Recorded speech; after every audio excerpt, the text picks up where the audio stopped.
있게 세워지고 있다는 것입니다. 축복의 멸문관을 위하여서는 형국의 십자가를 끝까지 감당해야 될 그런 믿음의 백성들이 바로 우리들이라는 것입니다. 사도행전 14장 22절에 보면 제자들의 마음을 굳게 하여 이 믿음에 구하고 또 우리가 하나님 나라에 들어가면 많은 환난을 겪어야 할 것이니라 라고 기도하고 있습니다.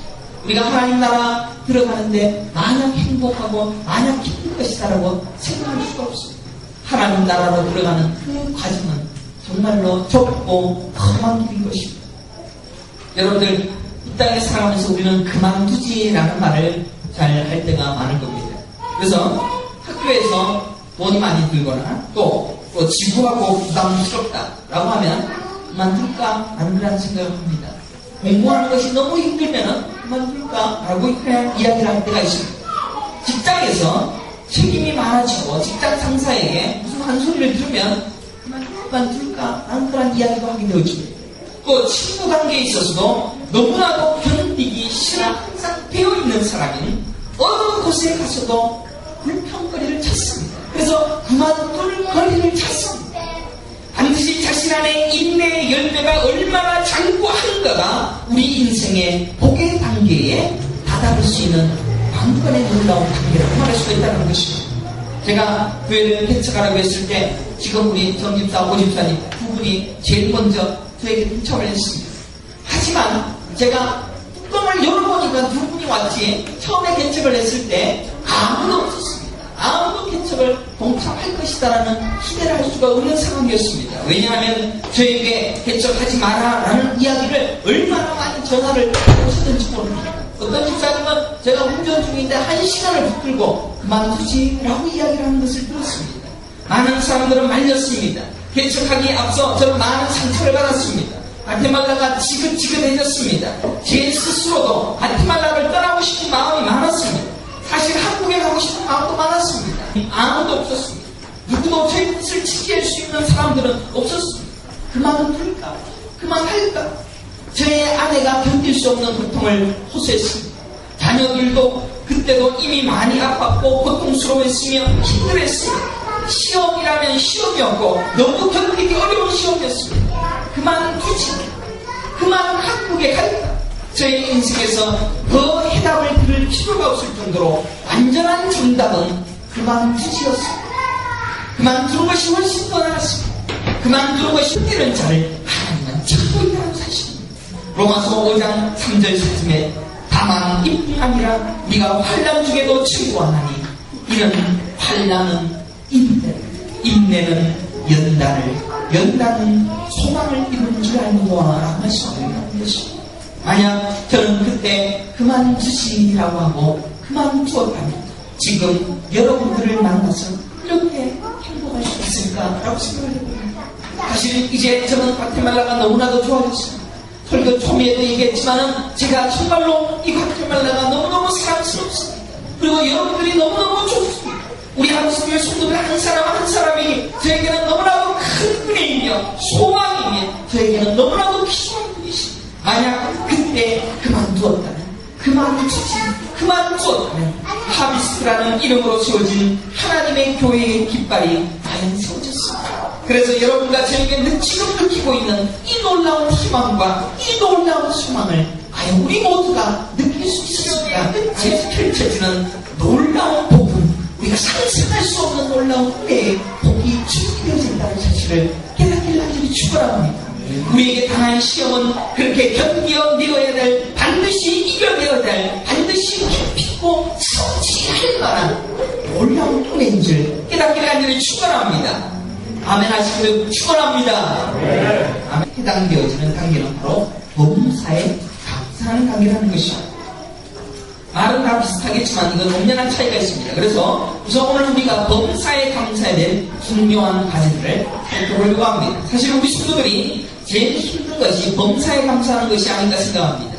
감사할 수 있다는 것 자체만으로도 정말로 대단한 믿음의 소유자가 아닌가라고 생각을 해봅니다. 시험이 오면 감사하는 것 너무너무 힘듭니다. 만약에 시험을 끝까지 참고 견디는 인내의 자리까지 왔는데 이 감사를 하기에는 마음의 여유가 없다라고 말할 수도 있을 것입니다. 맞는 말입니다.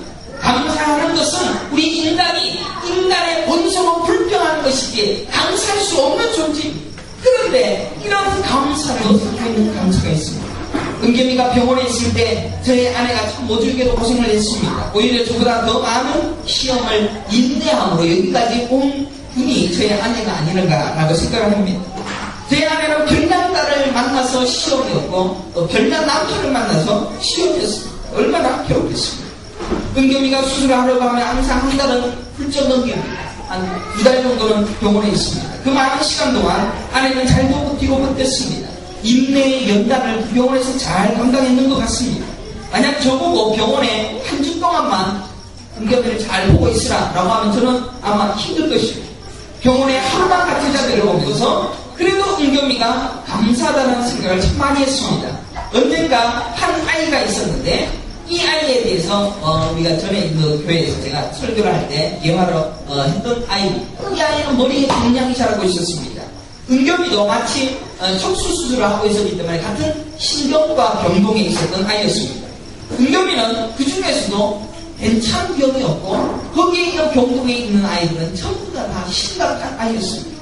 너무너무 괴로운 아이들이었습니다. 그런데 그 집에 아버지가 퇴근하자마자 피곤한데도 그 아이 딸을 데리고 와서 오자마자 코로 음식을 먹여주고 또 드레싱을 또 해주고 가래들도 깨끗하게 비워주고 그렇게 그래 하면서 아내가 고생했으니까 아내를 토닥토닥거리며 위로해주고 자신의 딸과 함께 이렇게 산책도 하는 그런 모습을 보게 되었습니다.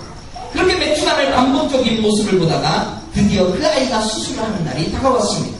은겸이는 수술을 마친 뒤라 아이가 수술 후유증으로 고통스러워하고 힘들어하고 있는 이 딸이었지만은 이제 수술을 하러 들어가는 종양을 가진 이 딸에게 우리도 파이팅이라고 이야기하며 손짓을 내보내었습니다. 그런데 수술이 끝나고 난 다음날 그 저녁에 저는 입원실 전체가 그 병동 전체가 치유한 분위기가 있다는 사실을 깨닫게 되었습니다. 저는 영문도 모르고 교회도 출근했다가 퇴근해서 돌아왔습니다.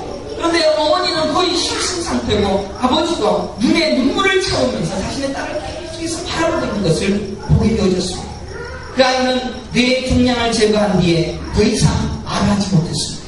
더 이상 걷지도 못했습니다. 더 이상 움직이지도 못했습니다. 수술하기 전까지는 저에게도 웃음도 보여주었습니다. 인사도 주고받을 아이의 부모에게 너무 미안했습니다.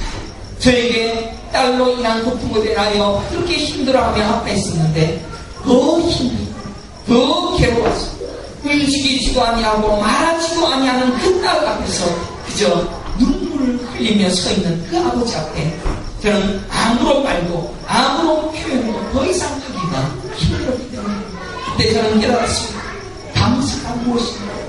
은겸이가 저에게는 감사 덩어리라는 사실을 깨달았고 그렇게 올 수도 있고 하니 얼마나 감사합니다.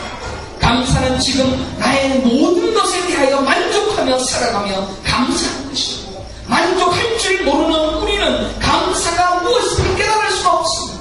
내가 가진 것이 조금 부족합니다. 내가 가진 것이 지금은 너무 연약합니다. 내가 가진 것은 너무너무 괴롭습니다. 하지만 내가 가진 이 모든 것이 내게는 감사입니다 라고 말할 수 있는 자가 감사의 인생을 살아갈 수 있는 자라는 것을 깨닫게 간절히 축원합니다. 현재의 삶에서 절대로 만족할 수 없는 사람은 무엇을 주어도 마찬가지입니다.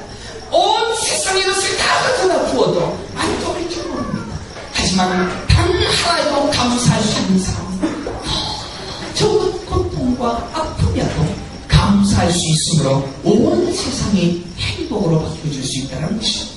우리 하나님은 지금 엄청난 복을 준비해 놓으셨습니다. 그리고 여러분에게 시험을 오늘도 하고 있다는 것입니다.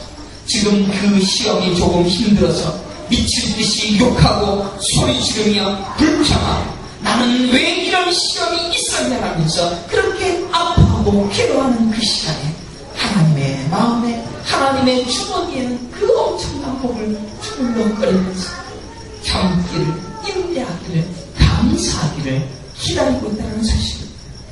하지만 그 시험이 감사가 되어지고 그 시험이 고마워서 눈물이 흘려지고 시험은 이 시험으로 인하여서 내게 주실 은혜가 있다는 사실을 깨닫고 날마다 감사한 그 자에게는 시험은 은혜가 되었고 넘치는 복으로 바뀌어